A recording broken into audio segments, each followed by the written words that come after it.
Bom dia, queridos irmãos, graça e paz. Quero compartilhar na manhã de hoje com vocês o Evangelho de Marcos, capítulo 14.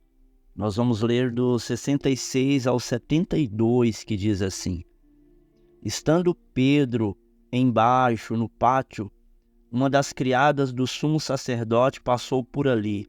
Vendo Pedro a aquecer-se, olhou bem para ele e disse: Você também estava com Jesus o Nazareno. Contudo, ele o negou, dizendo: Não o conheço, nem sei do que você está falando. E saiu para o alpendre.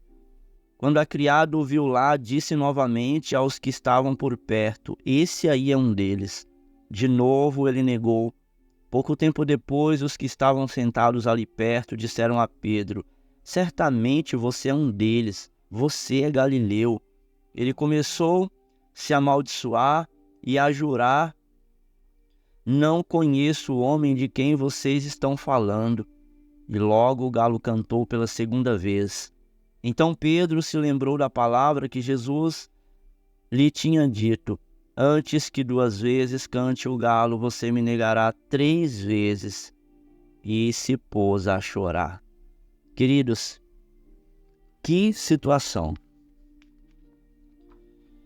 Você é um discípulo de Cristo, você crê no Senhor, você tem confessado a Jesus como seu Senhor, muito provavelmente, mas você tem conseguido testemunhar aos outros que conhece e que ama a Cristo?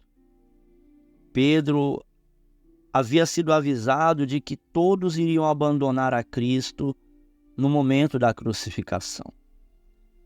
Mas a reação impulsiva de Pedro foi prometer a Jesus algo impensado. Ele diz: Ainda que todos te abandonem, eu não te abandonarei.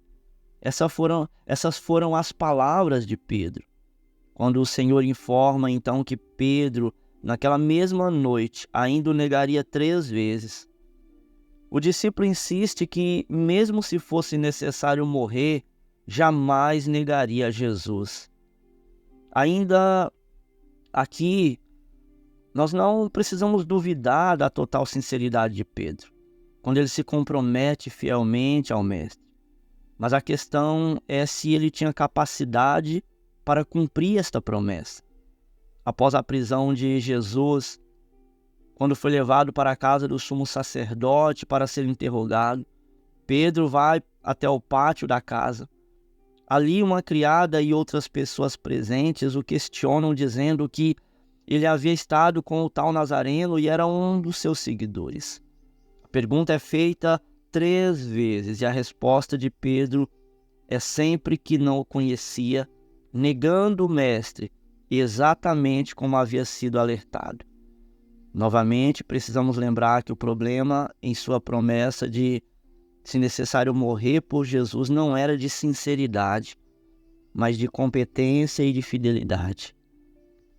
Queridos, com muita frequência, eu e você temos oportunidade de falar de Jesus como nosso Senhor, de testemunhar que andamos com Ele, de dizer às pessoas que Ele nos resgatou, que Ele transformou a nossa vida, mas simplesmente nos calamos.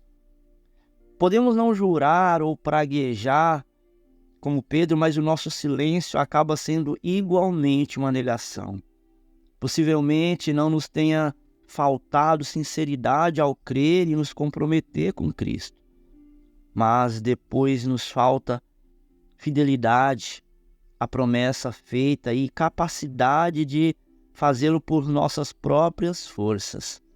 Por isso o meu convite a você nesta manhã é que você clame ao Senhor para que Ele te fortaleça e você tenha condições de confessar a Jesus, não negar o nome de Jesus, o testemunho que você pode dar de Cristo e daquilo que Ele realizou na sua vida. Escute isso, querido. Calar-se nas oportunidades de testemunhar, de falar de Jesus, é uma forma de negar o seu relacionamento com Ele. Pedro disse: Não o conheço e nem sei do que você está falando. Olha as palavras daquele que disse que nunca negaria e abandonaria. Você tem negado a Cristo? Talvez não como Pedro, mas de outra forma. Reflita sobre isso. Qual foi a última pessoa? Qual foi a última circunstância que você convidou alguém para a igreja, que você falou de Jesus para uma pessoa que necessita de Cristo? Não deixe de testemunhar. Não deixe de confessar o nome de Jesus. Bom dia.